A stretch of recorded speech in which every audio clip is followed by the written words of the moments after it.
சத்தத்தை பற்றி ஒரு கேள்விங்க, நாதம் அப்படிங்கிற ஒரு விஷயத்தை பற்றி அவை சொல்வது சத்தத்தினுள்ளே சதாசிவம் காட்டின்னு சொல்லி ஒரு வார்த்தைக்கு சொல்லிடுச்சாரு. இந்த வெளி உலகத்தில் பார்த்தீங்கன்னா எந்த ஒரு நிகழ்ச்சி நடந்தாலும் நல்லதாக இருந்தாலும் கெட்டதாக இருந்தாலும் ஒரு சத்தம், ஒரு சவுண்டு, ஒரு மேளம், இந்த மாதிரியான ஒரு நிகழ்ச்சியில் தான் ஆரம்பிக்குது, இல்லை முடியுது. இது நம்மள மாதிரி கொஞ்சம் அமைதியாக போகணும்னு நினைக்கிறவங்களுக்கு கொஞ்சம் இதெல்லாம் ஒரு இறைச்சலாக தான் இருக்குது. எப்போ பார்த்தாலும் ஒரு சத்தம், ஒரு பாட்டு, ஒரு கச்சேரி, ஒரு சவுண்டு இப்படியே தான் இருக்குது. சரி, இதெல்லாம் வேணாம், ஒரு அமைதியான பாதைக்கு போகலாம் அப்படின்னு சொல்லிட்டு ஒரு குருக்கிட்ட உபதேசம் வாங்கி பாடம் பண்ணேன்னா அந்த பாடத்தில் கொஞ்சம் நல்ல நிலைக்கு போகும்போது அங்கேயும் ஒரு ஏதோ சத்தம் கேட்குது, டம்மு டம்மு டம்மு டம்னு ஒரு சத்தம் கேட்குது. அப்போ இந்த சத்தத்தில் என்னதான் இருக்குது, சத்தத்தோட தான் நம்ம பாடணுமா, சத்தம் ரொம்ப முக்கியமானதா, இதை நம்ம இதை ஏற்றுக்கிட்டு தான் ஆகணுமா?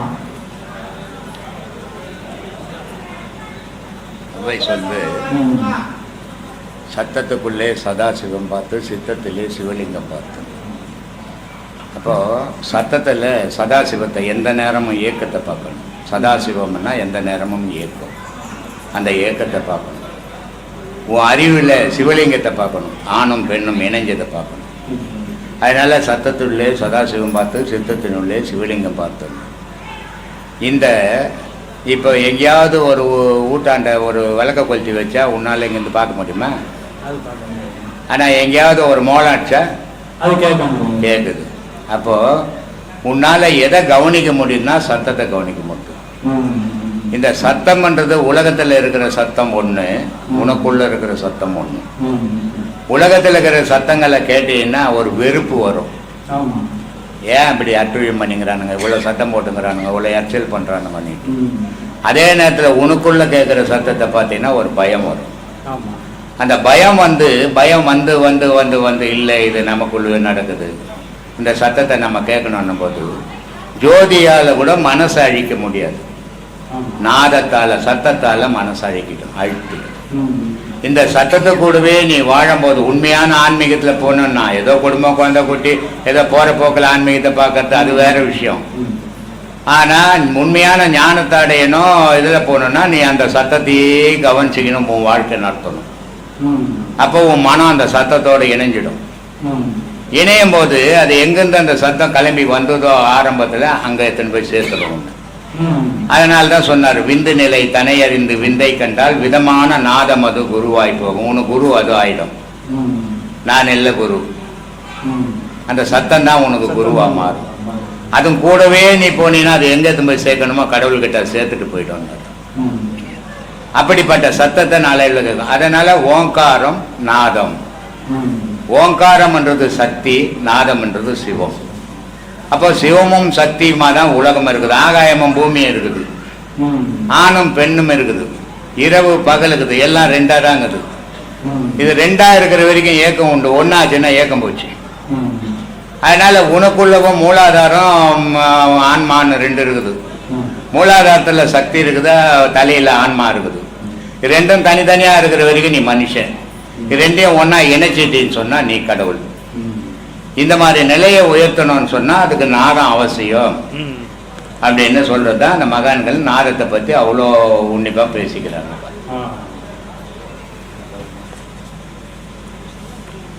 சொல்ல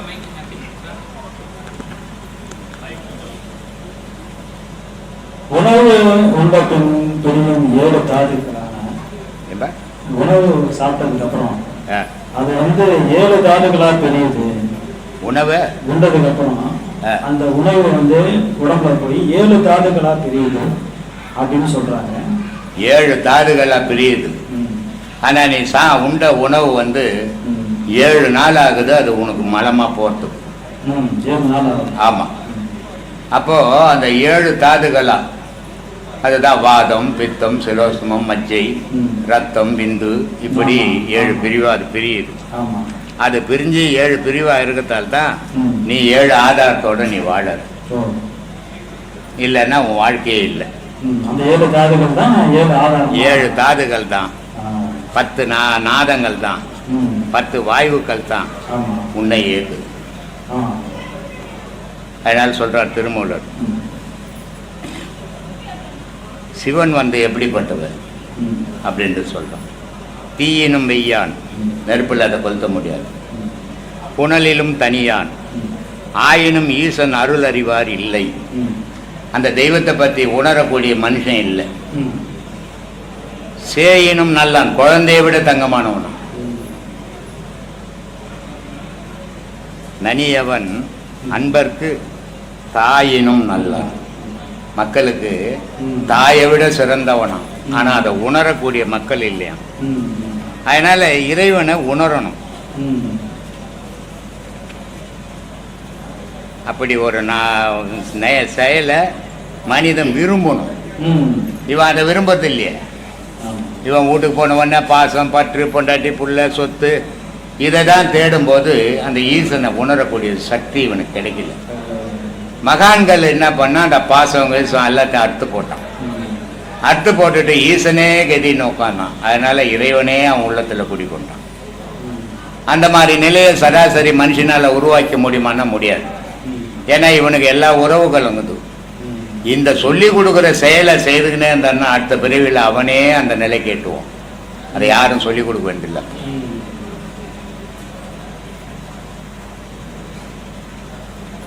தசநாடின்னு சொன்னீங்களே, 10 தசநாடி, 10 தசநாடி தசவாயுன்னு. ஆமா. அதுல வந்துட்டு 10 விதமான காத்த சொல்றாங்க. பின்களை, இடைகளை, பின்களை, சுருமலை, சிகுவை, புருடன், நாகன், கூர்மன், கிருகரன், தேவதத்தன் அப்படின்னு 9 வாயு இருக்கு. இந்த 10வது வாயு தனஞ்சயன் அப்படின்னு இருக்கு சொல்றாங்க. ஆமா. அதை நீங்களோட நிறைய வீடியோட சொல்லியிருக்கீங்க. அந்த 10வது வாயு வந்துட்டு மனுஷன் இறந்ததுக்கு அப்புறம் அது வந்துட்டு உடம்பை வீங்க வச்சு வெடிக்க வச்சுன்னா அது வெளியில போகுது அப்படின்னு சொல்லி அது வெளியில போகுது. இது வந்து ஞானிகளுக்கு இதே நிலை தானங்கயா, இல்லை அஞ்ஞானிக்கு மட்டும்தான் இந்த நிலை? இல்லை, நீ ஞானிகள் வந்து எல்லாத்தையும் தனித்தனியாக வச்சுக்கின்னு ஏங்கிக்கினுக்கிற. அவன் எல்லாத்தையும் ஒன்னா வச்சுக்கின்னு வாழ்ந்துன்னுக்குறான். அவனுடைய நிலை வேற, உன்னுடைய நிலை வேற. அப்ப இந்த 10வது வாயுவை ஞானிகளால முதல்ல இயக்க முடியுமா? உயிரோட இருக்கும்போதே அதை இயக்க முடியுமா? அவன் உயிரோடு இருக்கும்போது ஏக்கிதான் அத்தனை தசவாயும் ஒரு வாயு ஆக்கி வச்சுக்கணும், பிராணவாயுவா. ஆனா நீ மனுஷனால உன்னால ஏற்க முடியல.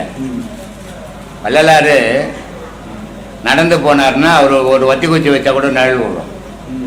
வள்ளலார் நடந்து போனார்னா அவர் நிழல விழாது. இதுக்கு காரணம் என்ன? எவன் ஒருத்தன் உப்பு போட்டு சோர்த்துன்றானோ, எவன் ஒருத்தன் காரம் புளிப்பு உப்பு சேர்த்துக்கிறானோ அவனுக்கெல்லாம் நிழல் விழும். இந்த காரம் புளிப்பு உப்பு, தூக்கம் தாகம் விழிப்பு, இது 3 இல்லாதவனுக்கு அவன் நிழல் விழாது. அப்படி வாழ்ந்தவங்க மகான்கள். மனுஷனையும் மகானையும் ஒப்பிட்டு பேசவே கூடாது. இல்ல, அந்த வாயுவை பத்தி தெரிஞ்சுக்கிறதுக்காக வாயுவை பத்தி தெரிஞ்சுக்கிறதுக்கு. தனஞ்சயன் வாயுன்றது 10 வாயுக்கள் இருக்குது. உயிர் போகும்போது 9 வாயுக்கள் ஒன்னா இணைஞ்சு போயிடும். 9 துவாரங்கள் இருக்குது இல்ல, அந்த 9 துவாரம், ஒவ்வொரு துவாரத்துக்கும் ஒரு வாயுக்கள் இருக்குது. மூக்குக்கு ஒண்ணுக்குது, கண்ணுக்கு ஒண்ணுக்குது, இப்படி 9 துவாரங்களுக்கு 9 வாயு. ஆமா, இந்த 9 வாயுக்களும் வரும்போதும் ஒன்னா வந்தது, போகும்போதும் ஒன்னா போயிடும். ஆனா இந்த தனஞ்சய வாயுன்றது மட்டும் உடல்ல தங்கிடும். இது என்ன பண்ணும்? அந்த உடலை 2 நாள் வச்சிருந்தீங்கன்னா தானா ஊப்பிடும், வெடிச்சிடும். அங்கங்க ரத்தம் வர ஆரம்பிக்கும், தண்ணி வர ஆரம்பிக்கும், நீர் வர ஆரம்பிக்கும். இப்படி அதை நாசனம் பண்ணிட்டு போயிடும். அதுக்கு தான் அந்த தனஞ்சயம்.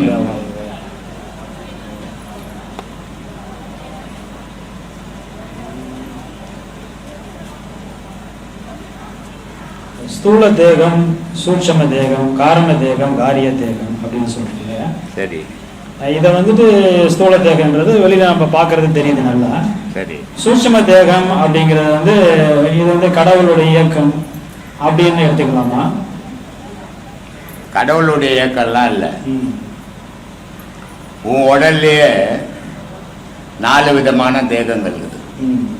ஸ்தூல தேகம், அதை நீ பார்க்கக்கூடியது.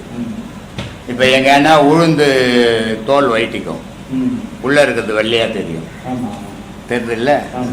அது சூட்சம தேகம். இந்த தோல்ல எது வந்தாலும் எரிச்சல் இருக்காது. அந்த வெள்ளையாகிற தோல்ல எது வந்தாலும் எரிச்சல் இருக்கும்.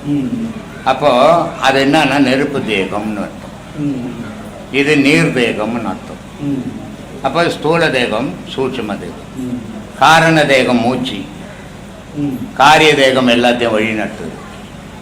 அப்போ ஒரு மனிதனுக்கு 4 விதமான தேகங்கள் இருந்து அவனை வழி நடத்துது. மரண தருவாயில் அது நாலுமே உதவாத போயிடுது. இதில் காரண தேகம் என்ன பண்ணுறதுன்னா ஸ்தூல தேகத்துக்குள்ளும் போடுது, சூட்சும தேகத்துக்குள்ளும் போடுது. இந்த காரணத்தை ஆமாம், அதனால தான் வேர்வை வருது இல்லை, முடி உடம்புலேருந்து வேர்வை வருது. அப்போ நான் ஓட்டை போட்டுக்கணும் வருது. அப்போ அந்த காரண தேகத்தினுடைய வழியாக, அந்த ரோம துவார வழியாக இந்த உடல்லேருந்து நீர் வெளியேற்றப்படுது. அதனால தான் அவை சொல்லுது, மயிர்கால் முழுதும் மாய்கின்ற வாய்வை உயிர்ப்பின்றி உள்ளவை ஆயுள் பெருக்கும் உண்டாகும்.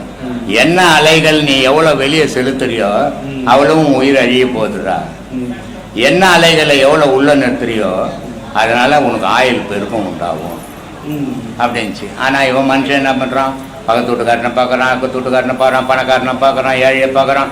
அவனை பத்தி 24 மணி நேரம் பேசுறான், இவனை பத்தி பேசல. அப்போ இவனுக்கு ஆயுள் வந்து குறையுது. இந்த பஞ்சாட்சரம் சொல்றது இதே தத்துவம் தானே, காரண பஞ்சாட்சரம், காரிய பஞ்சாட்சரம் எல்லாம் அந்த தேகத்தை பொறுத்து தான் சொல்றாரு திருமூலர்.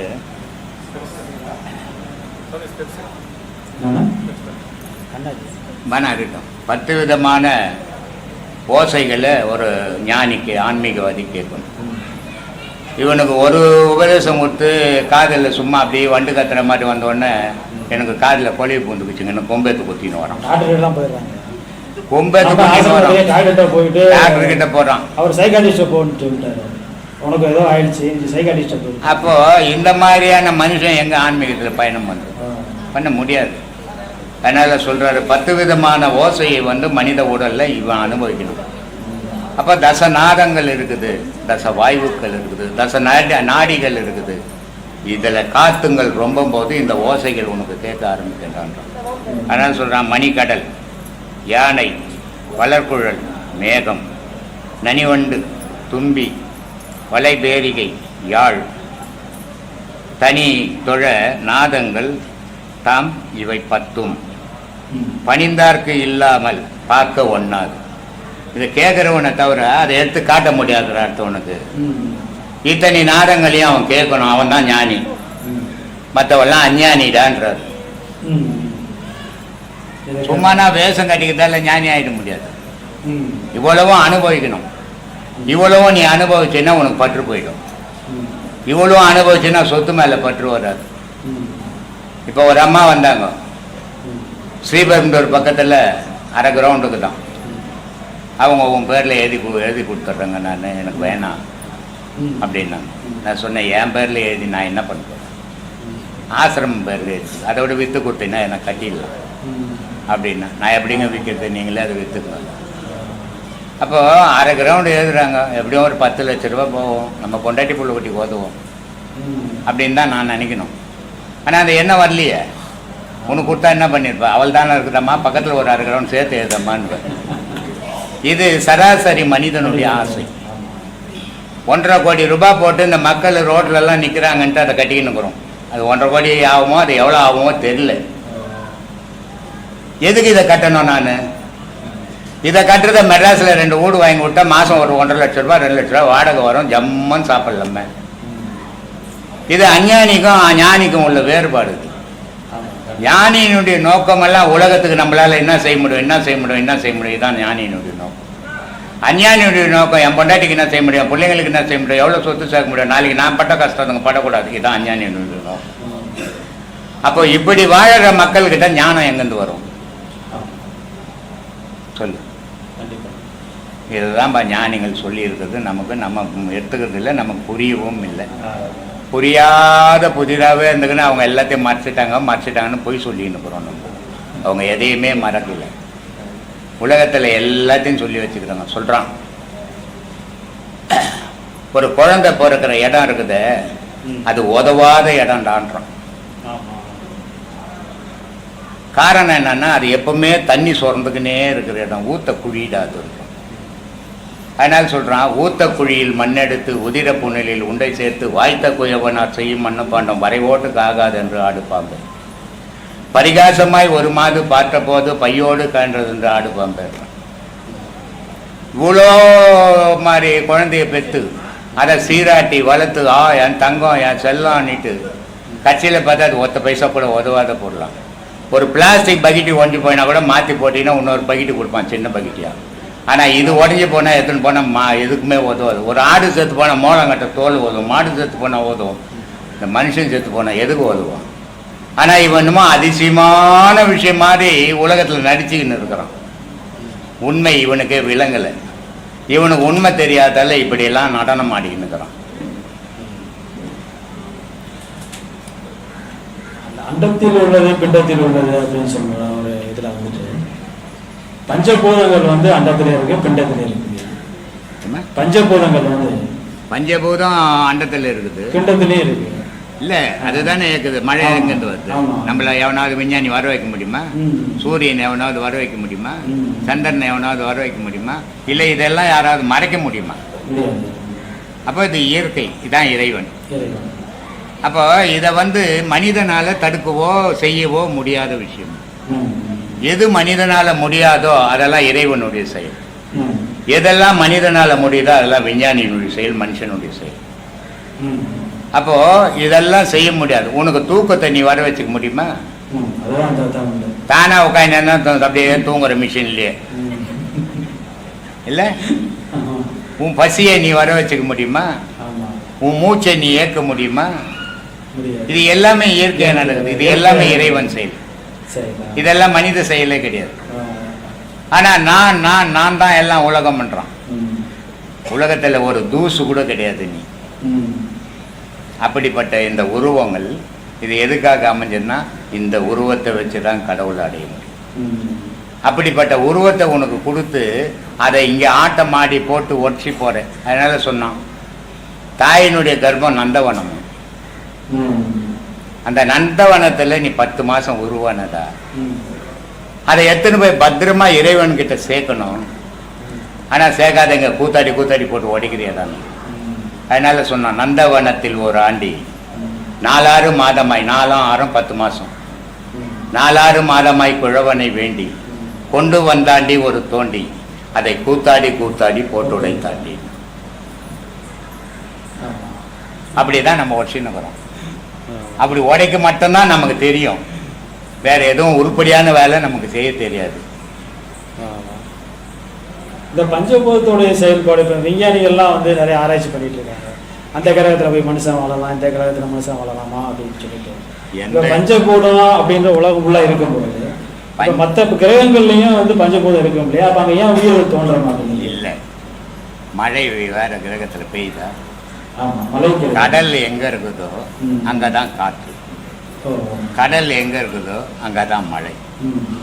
நீர் இருந்தால் தான் நீரை உஷ்ணம் மேலே எடுத்து மேகமாக்கி திருப்பி அதை மழையாக பெய்யும். அப்போது ஒரு பொருள் இருந்தது, ஒரு பொருள் போய் திருப்பி அதே பொருள் இங்கே வந்தது. இது மற்ற கிரகத்தில் இல்லையே, கடல் இல்லையே. அதனால அங்கே அந்த பஞ்சபூதம் செயல்படலையா? இல்லை பஞ்சபூதம் இருக்கு, இல்லை அங்கே செயல் இல்லாமல் இருக்குது அங்கே. அதனால விஞ்ஞானிகள் ஆக்சிஜன் இது அது எல்லாம் இவன் எடுத்துன்னு போகிறாங்க. அங்கே இயற்கையில் இல்லை. கடல் இருந்தால் இயற்கையில் காற்று இருக்கும், காற்று இருந்தால் வாயு இருக்கும். அது இல்லாத தெரிய மாட்டேங்குது. அவங்க தெரியுது, ஆராய்ச்சி கிடக்கிறான். எது அவனுக்கு ஒரு தொழில் ஒன்றும், அவனுக்கு லட்சக்கணக்கில் சம்பளம். அது ஆராயாது உட்கார அவன் கொடுப்பான்.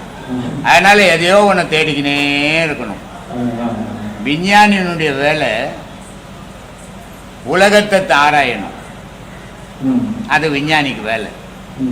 ஞானியினுடைய வேலை உலகத்தை படைச்சவன் ஆராயணும், அதான் மெஞ்ஞானியினுடைய வேலை. அப்போ விஞ்ஞானம் வந்து படைக்கப்பட்டதை ஆராயறான், மெஞ்ஞானி வந்து படைச்சவனையே ஆராயறான். இதுதான் வித்தியாசம் அஞ்ஞானிக்கும் விஞ்ஞானிக்கும். விஞ்ஞானிக்கும் ஞானிக்கும் உள்ள வித்தியாசம். கடவுள் வந்து உனக்குள்ளவே இருக்கிறாரு அப்படின்னு சொல்லி எல்லா ஞானிகளும் சித்தர்களும் சொல்லியிருக்காங்க.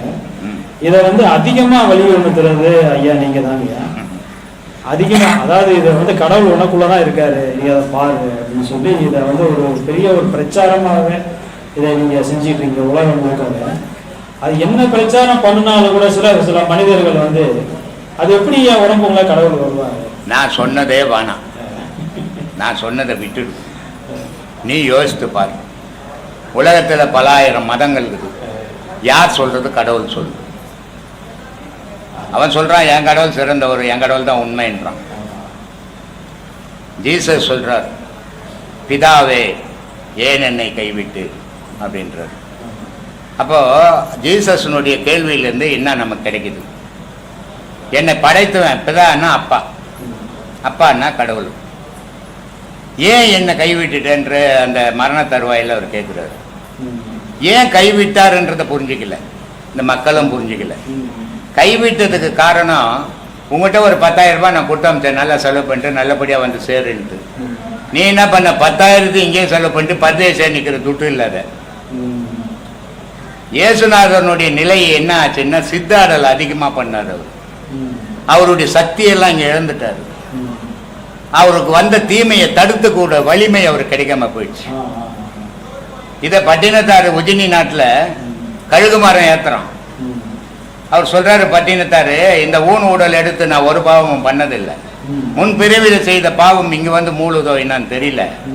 ஆனால் நான் உலக சம்பந்தப்பட்டவல்ல, உன்னை சம்பந்தப்பட்டவன். எனக்கு தண்டனை கொடுக்கணும்னா உன்னா மட்டும்தான் முடியும், மனிதனால முடியாதுன்றாரு. அப்போ உடனே அந்த கழுகு மரமே எரிஞ்சு போகுது. அப்போ அவர் சித்தாடல் பண்ணல, அந்த சக்தியை அவர் சேர்த்து வச்சிருந்தாரு. அந்த சக்தியை அங்க தடுத்தது, அவருக்கு வர தீமையை. இவருக்கு வந்த தீமையை இவரால் தடுத்துக்க முடியாம போயிடுச்சு. காரணம் அந்த சித்தாடல். அல்லாஹ் முஸ்லிம் சொல்றான், அல்லாஹ். அல்லாஹ்னா யார்? அது யார்? அந்த அல்லாஹ் அல்லாஹ்னா கடவுள்னு சொல்றாங்க. அல்லாஹ்னா கடவுள், எல்லாத்தையும் படைச்சவர் அவர்தான். மத்தெல்லாம் என்ன சொல்றான்? எல்லாரும் கடவுள்னு தான் சொல்றான். அல்லாஹ்ன்றது யார்?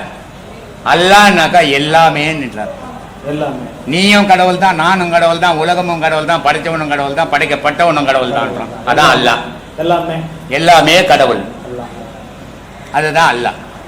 ஜீசஸ் பிதா அப்பா, நீ தான் படைக்கப்பட்டவன், ஏன் இந்த மக்களை இப்படி வழி கூட்டுற? அவனும் அதை தான் சொல்றான். இங்க என்ன சொல்றான்? சிவனே ஏன் என்னை கை விட்டுட்டு அப்படின்றான். இவனும் அதே தான் சொல்றான். எல்லா மகான்களும் ஒரே விஷயத்தை தான் பேசுனாங்க, மனிதன் பிரிச்சுக்கிறான் தனித்தனியா. அதனால இந்த பிரிவுகள் மனிதன்கிட்ட வந்தது. கடவுளை உணர முடியாத மனிதர்கள் மகான்கள், எல்லா மகான்களும் கடவுளை உணர்ந்த மகான்கள். அதனால எல்லாரும் ஒரு பொருளை பத்தி தான் பேசுறான். பேசின விதங்கள் வேற வேற, ஆனா பொருள் ஒண்ணுதான். இதை அழகா சொல்லுவார் பாம்பன் சாமி. ஒருத்தன் முருகன்றான், ஒருத்தன் சிவன்றான், ஒருத்தன் சக்தின்றான், ஒருத்தன் புள்ளியாடுறான். இதுல யாருப்பா கடவுள் அப்படின்ட்டு. அப்ப அவர் சொல்றாரு, அண்டமாய் அவனியாகி அரியன பொருளுமாகி தொண்டர்கள் குருவுமாகி துகிலாறு தெய்வமாகி என் திசை போட்டி நின்ற என் அருள் ஈசனான திந்துரல் சரவணத்தான் தினமும் என் சிரத்தை காக்க. ஆதியாம் கைலை செல்வன் அணி நெற்றி தன்னை காக்க, தாதவள் கடப்பான் தன் முதலை காக்க, சேதியாம் தணிகை ஈசன் துரிசிலா விழியை காக்க, நாதனாம் கார்த்திகை நாசியை நாய்ந்து, இப்படி தலையை உச்சந்தலையிலேருந்து உள்ளங்கால் வரைக்கும் வர்ணிக்கிறார். அப்போ என்ன சொல்கிறாரு? உனக்கு 4 புள்ள பிறந்ததுப்பா, ஒரு புள்ளைக்கு ஒரு பேர் வச்சுன்னுக்கிறார். 4 உன் புள்ள தான், ஒரே பேர் வைக்கல நீ. அது மாதிரி அவனுக்கு பிடிச்சது தெய்வத்துக்கு ஒரு பேர் வச்சிடும். ஆனால் தெய்வம் ஒன்று தான் அப்படின்னா ஒரே பொருள் தான். இதை இந்த கடவுள் உனக்குள்ளவே உண்டு அப்படிங்கிறத ஒரு விஞ்ஞானபூர்வமா இருப்பீங்க, அது விளக்க முடியும். விஞ்ஞானபூர்வமாக நீ யோசித்து பார். எந்த கடவுளாவது யாரையாவது காப்பாற்றுமா? எந்த விஞ்ஞானமாவது சொல்லட்டும். உணவு சாப்பிட்ற சாப்பாடு உணவுன்னு ஒண்ணு இல்லைன்னா கடவுள்னு ஒண்ணு இருக்குமா? அது எல்லா மதத்துக்காரங்களுக்கும் அப்படிதான் நடக்குது. ஆமா, மதம் வேறப்பா. மதம்ன்றது மனுஷன் வச்சுக்கிறது, இயற்கைன்றது இறைவன். அப்ப இயற்கை மனுஷனுக்கு பசி இருக்குது, உயிரினத்துக்கு பசி இருக்குது. பசின்னு ஒண்ணு இல்லைன்னா உலகம் மண்ணே ஒண்ணு கிடையாது. கடவுள் எல்லாம் அப்புறம் கதை. பசின்னு ஒண்ணு இல்லைன்னா உலகம் மண்ணே ஒண்ணு இருக்காது. இருக்குமா? அது இருக்காது.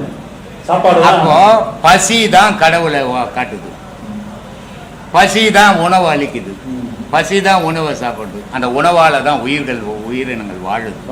அப்போ உணவு தான் கடவுள், உணவு தான் கடவுள்.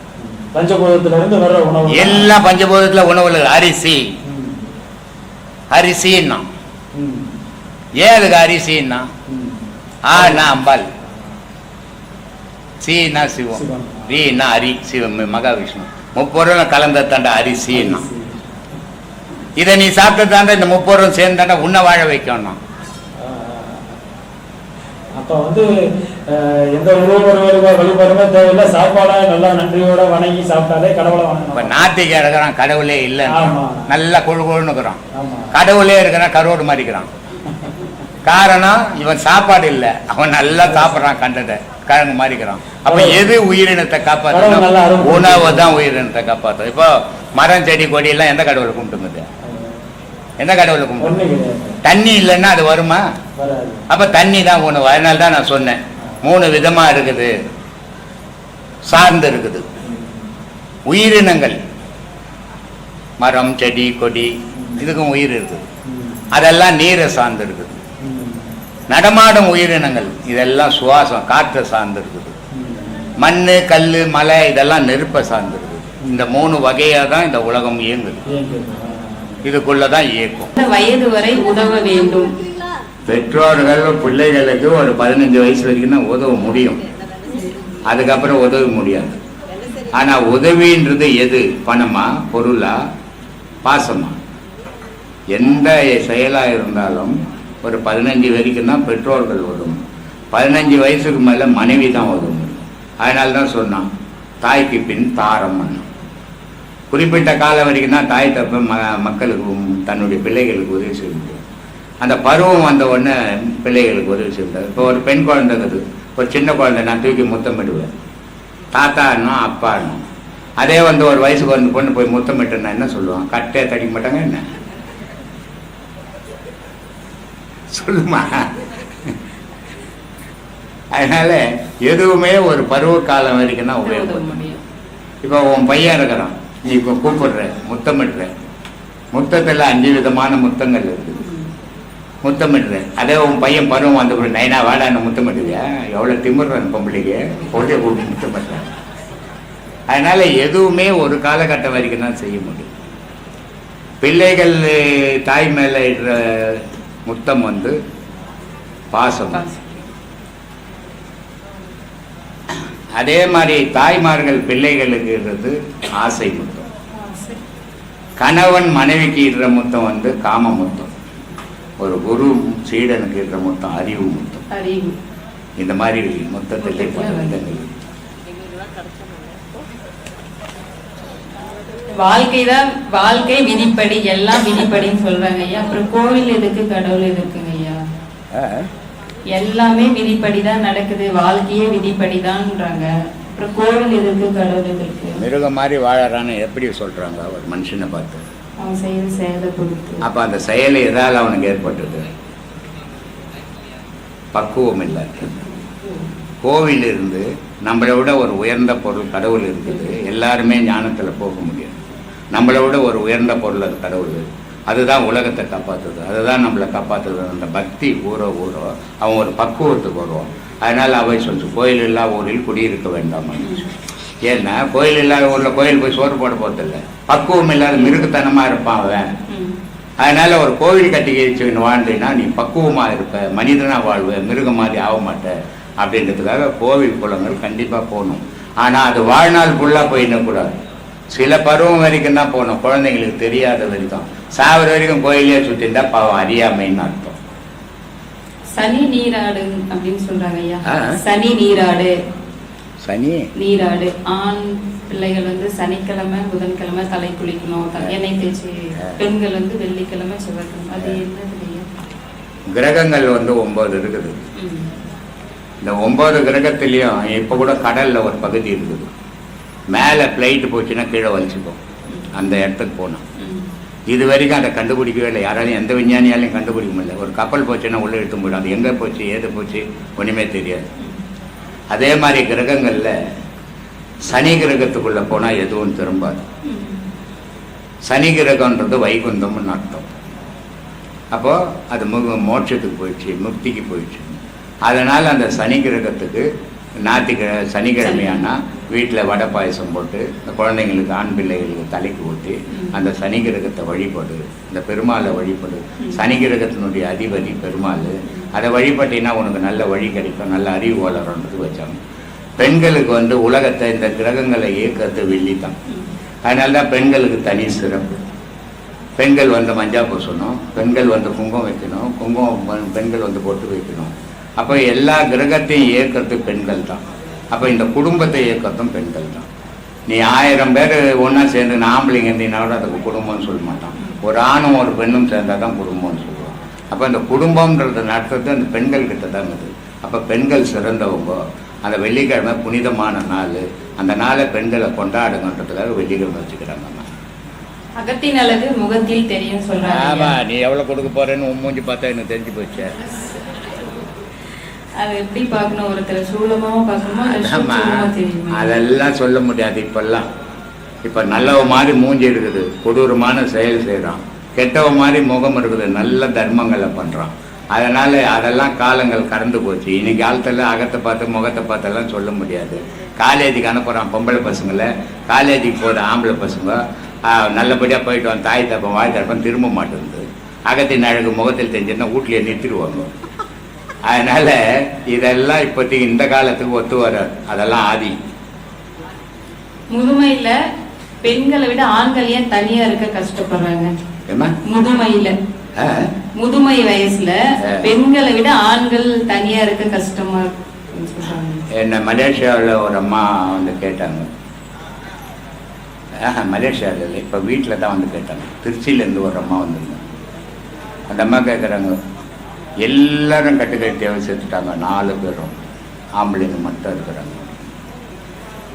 ஆனால் ஊர் உள்ள எடுத்து பார்த்தீங்கன்னா ஒரு 100 வீடுக்குதுன்னா 10 வீட்டில் பெண்கள் இருந்துட்டு 10 வீட்டில் ஆண்கள் கஷ்டப்படுவாங்க. ஆனால் 50 வீட்டில் ஆண்கள் இருந்துட்டு பெண்கள் கஷ்டப்படுவாங்க. பெண்கள் வந்து மருமகிட்ட புள்ளகிட்ட பொண்ணுகிட்ட எங்கெந்தாலும் ஒட்டி வாழக்கூடிய பக்குவம் மனப்பக்குவம் உண்டு பெண்கள். அந்த சகிப்புத்தன்மை உண்டு. ஆண்களுக்கு அந்த சகிப்புத்தன்மை கிடையாது. அதனால ஒட்டி வாழ மாட்டாங்க. அதனால அவங்க துன்பப்படுறாங்க. கோபம் எதனால வருது? கோபம் நினைப்பால வருதுமா. கோபம் இருக்க இடத்துல தான் குணம் இருக்கும் அப்படின்னு சொல்றாங்க. ஆமா ஆமா, நல்லா ஒரு கத்தி எடுத்து நல்லா பொடி போட்டுட்டு நல்ல குணங்க நல்லா இருக்குன்னு சொல்லுவேன். எவன மூடத்தன்மை. அந்த பகவத்கீதையில ஒரு இது இருக்குது,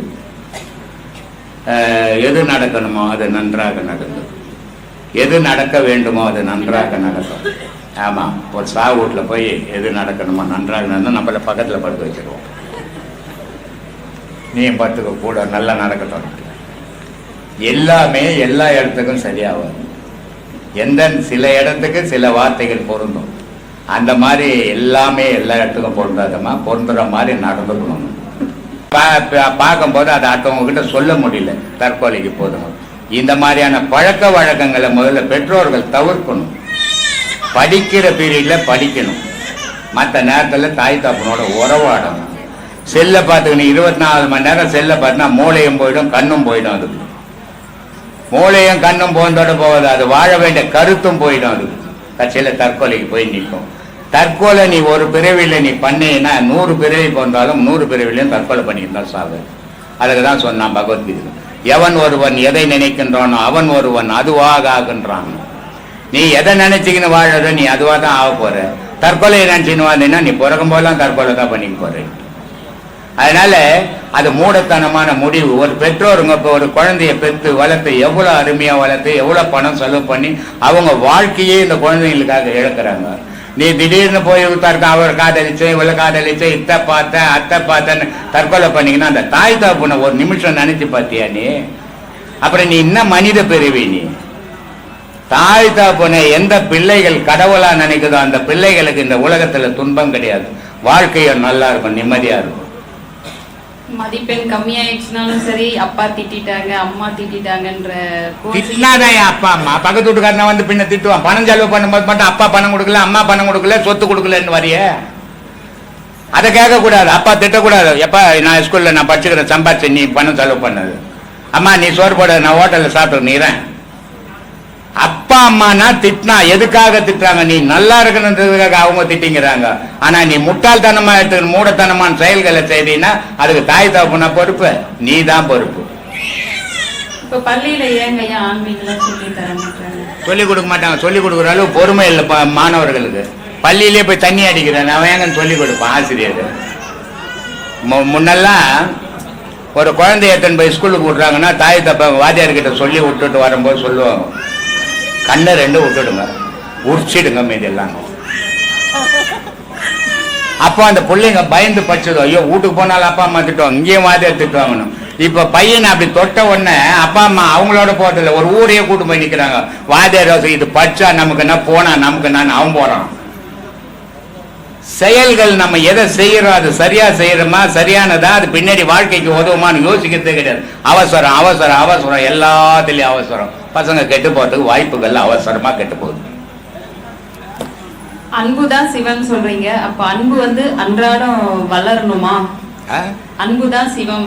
ஆமா, அது அன்றாடம் வளரணுமா? வளரணும், மனசுல வளர்க்கணும். அதை நீர் ஊத்தி வளர்க்கணும். அதை அகங்காரத்தை வளர்க்க கூடாது, அதை அழிக்கணும், நெருப்பு வச்சு அழிக்கணும். அது யோகத்தின் மூலமா, இந்த பாடம் மூலமா. ஆமா, அதாலதான் அது முடியும், வேற எதாலையும் முடியாது. அந்த இப்ப அந்த அன்புதான் சிவன் சொல்றோம், அது எப்படி நம்ம மனைவி, மக்கள், உற்றார் உறவினர், நண்பர்கள் மீது எப்படி காமிக்கணும்? ஆமா, உன் வீட்டுக்கு வந்து என்ன ஒரு பிடி சோறு போட்டு சாப்பிட்டுக்கினேன், என்ன ஒரு விருந்தாளி வந்துட்ட நீ சாப்பிட்டுட்டியா, என்ன சொல்லுவேன்? வாங்க வாங்க இருக்குது 2 பேர் பங்கிட்டுக்கலாங்க. அப்ப அன்பு தானே அது? இல்லம்மா நீ உட்காந்து சாப்பிட்டு வரணும் சொல்லுவேன். ஆனா மிருகம் அப்படி கொடுக்காது. அதனால மிருகத்துக்கிட்ட அன்பு கிடையாது, மனுஷங்கிட்ட அன்பு இருக்கு. இந்த அன்பை பரிமாறிக்கணும். உன்னை பார்த்து அவங்க செய்யணும், அவங்க வீட்டுக்கு நீ போகும்போது அவங்க போடணும். இப்படி பரிமாறிக்கிட்டு தான் அன்பு. கடவுளே அன்புனுடைய வழியில் தான் கடவுள். அதனால அன்பா பயணம் பண்ணணும். ஒருவர் இறந்த பிறகு அவங்க உடலை பார்த்தாவே நம்மளுக்கு ஏங்க கண் தண்ணி வருது. அவங்க நல்லவங்க இருந்தாலும் சரி, கெட்டவங்களா இருந்தாலும் சரி. அவங்க இறந்த பிறகு அவங்கள பார்த்து யாருக்குமே தண்ணி வராதுமா.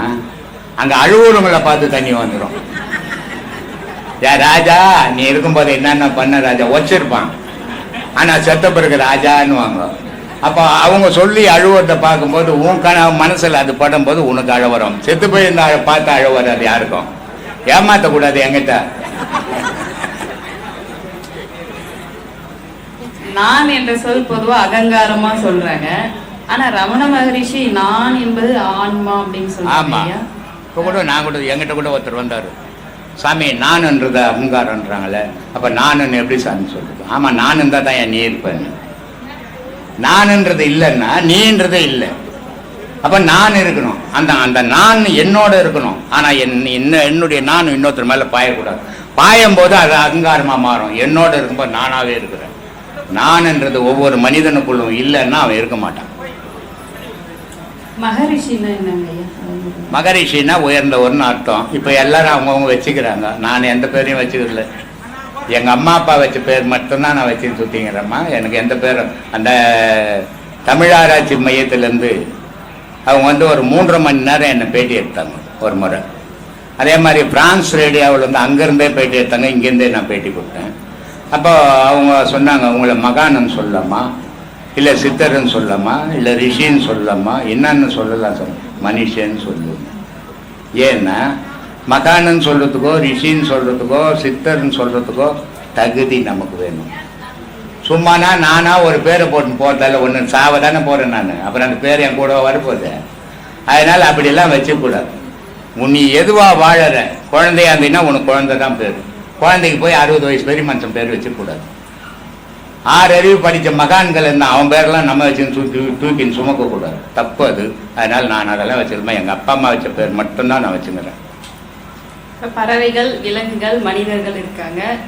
இவங்க 3த்துல எதுங்க சந்தோஷமா இருக்குது? பறவைகள் சந்தோஷமா இருக்குமா, விலங்குகள் கூட சந்தோஷமா இருக்காது. பறவைகள் சந்தோஷமா இருக்கும். ஏன்னா கிடைச்சதை சாப்பிட்டு அது கூட்டுக்குள்ள போய் அடங்கிடும். அதனால பறவைகள் தான் சந்தோஷமா இருக்கும். மனிதர்களும் சந்தோஷமா இருக்கிறது இல்லை. ஏன்னா இவனுக்கு 10ன்ற மனப்பக்குவம் வந்துச்சு. இந்த ஊரையே அவன் பேர்ல எழுதினா கூட பக்கத்து ஊரை எழுதலையேன்னுவான். அதனால இவனுக்கும் சந்தோஷம் கிடைக்காது. மிருகம் ஒன்னாச்சு சாப்பிட்டோன்னே இன்னொன்று கிடைக்கலையேன்னு அதுவும் ஏங்கிக்கினே இருக்கும். அதுக்கும் சந்தோஷம். பறவை இனத்துக்கு மட்டும்தான் சந்தோஷம். ஆன்மீகவாதின்னா யாருங்கய்யா உண்மையான ஆன்மீகவாதினா? அவனோட அவன் அடங்கி இருந்து அவன் ஆன்மாவை அறியிருவன் ஆன்மீகவாதி. வேஷம் கட்டுறதால இந்த முடி விடுறதால ஆன்மீகவாதி ஆயிட முடியாது.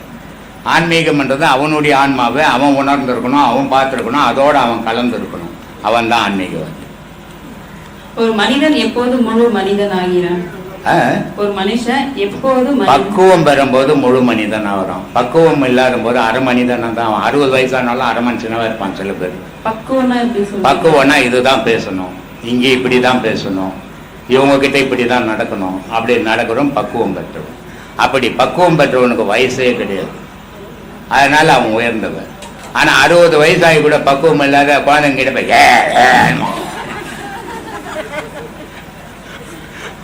அப்போ பக்குவம் இல்லாதவன் அரை மனிதனாவே தான் வாழ்ந்துட்டு சாகும்.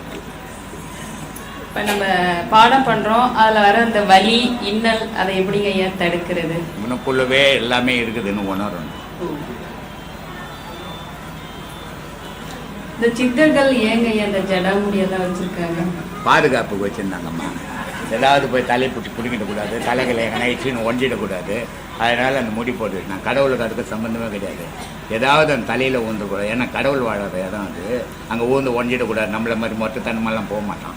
அதனால் அந்த முடி பாதுகாப்புக்காக அவன் தலையில் கட்டியிருந்தான். அதை பார்த்துட்டு நம்மளாலெல்லாம் இவ்வளோ பெருசாக விட்டு கட்டிக்கிறான். மலேசியாவில் பார்த்த சாமியாருங்க வந்து நான் இவ்வளோ நீட்டுக்கிட்டு முடி உடப்பாயிங்க, இது எப்படா வளர்க்கறது அப்படின்னு நினச்சிக்கணும். முடி விடுறதால கடவுளுக்கும் முடிக்கும். மயிலா கேட்குறான் கடவுள், நல்ல மனசை கேட்குறான். மனசை கொடுக்க மாட்டேற. மயிரை தூக்கின்னு மொட்டை அடித்தேன், அந்த கோயிலுக்கு அடித்தேன், இந்த கோயிலுக்கு அடித்தேன். மயில் வியாபாரம், ஜவுளி மயில் வியாபாரம் பண்ணுற கடவுள் ஏன் இதெல்லாம் புரிய மாட்டேங்குது? நானே செய்கிறேன், நான் தான் செய்கிறேன் அப்படின்ற மனநிலை இல்லாமல் எப்படிங்க ஐயா நம்ம வாழ்றோம்? நாம் செய்கிறோம், நாங்கள் செய்கிறோம் அப்படின்ற பக்குவத்தை வளர்த்துறோம். நான் செய்கிறேன்னும் போது அது ஆணவமாக மாறும். நாங்கள் செய்கிறேன்னும் போது ஒற்றுமையாக மாறும். அதனால் நாங்கள் செய்கிறோம். நம்ம வீடு, என் வீடு, என் புள்ள, உன் புள்ள நீ வரும்போது கல்யாணத்துக்கு முன்னே பெற்றாத்துன்னு வந்தேன். நிறைய பொம்பளைங்க என்கிட்ட இந்த மாதிரி சொல்லுவாங்க, நான் கேட்டுறது இது மாதிரிட்டு. அதனால் இது நம்ம புள்ள. இப்போ கணவன் மனைவி சேர்ந்தானே ஒரு குழந்தைய பெற்று, அப்போ நம்ம புள்ள தானே, அது ஏன் புள்ளன்னு எப்படி சொல்கிறது அது? அதனால் எல்லாத்துலேயுமே நம்மன்னு சேருங்க, அது அன்பு இருக்கும். கணவன் மனைவி 2 பேரும் இந்த பாதைக்கு வராங்க ஐயா. இப்போ கணவன் வேலைக்கு போறாரு, அவர் வியாபாரம் பண்றாரு, காசு இருக்கு, தர்மம் பண்றாங்க. அது வந்து மனைவிக்கு சேருமா? கணவன் சேர்த்து வச்சா கவர்மெண்ட் இருக்குது. இன்னைக்கு ஒரு ஆம்பளை சம்பாரிச்சு அவர் செத்து போயிட்டாருன்னு வச்சுக்கோ, கவர்மெண்ட்டு துட்டு கொடுக்கறது அவங்க அம்மா அப்பா பெற்றாங்க, அவங்களுக்கு பாதி கொடுன்னு கொடுக்கல, மனைவிக்கு தான் கொடுக்குறோம். அப்போ இவன் சம்பாதிச்ச புண்ணியமும் மனைவிக்கு தான், இவன் செய்த பாவமும் இவனுக்கு தான், இவன் சம்பாதிக்கிற சொத்தும் இவளுக்கு தான்.